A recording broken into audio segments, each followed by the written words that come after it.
And from our North Idaho newsroom tonight, the Post Falls Police Department is understaffed. City leaders say it'll likely take several years to get more officers on the streets. KXLY 4's Erik Loney rode along with an officer today to learn about this problem.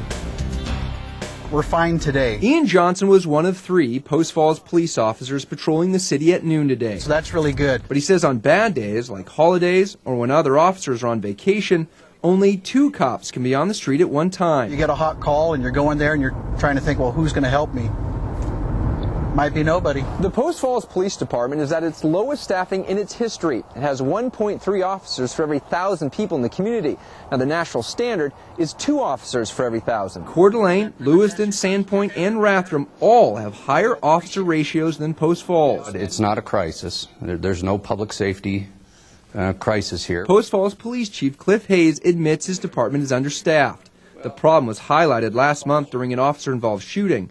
All 4 officers on duty at the time were at the shooting, leaving no one else to respond to other calls. Hayes plans on pitching a plan to the City Council to fix the problem.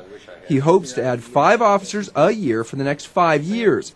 It's a problem, he says, that won't be solved overnight. You cannot just throw bodies at it because we have taxpayers who can only afford so much coming out of their taxes as well. City leaders say budget constraints have kept the city from keeping up with its rapidly growing population.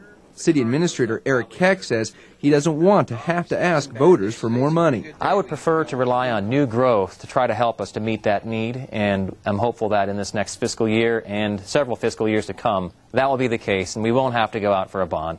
But we are going to look at those particular options to see if, in fact, that would be a viable opportunity for us. Post Falls, 1144. Johnson says he would like to see just 1 more officer on the street with him every shift. When you've got, 24,000 people, 2 people out here trying to do business, it's just not safe. In Post Falls, Erik Loney, KXLY 4.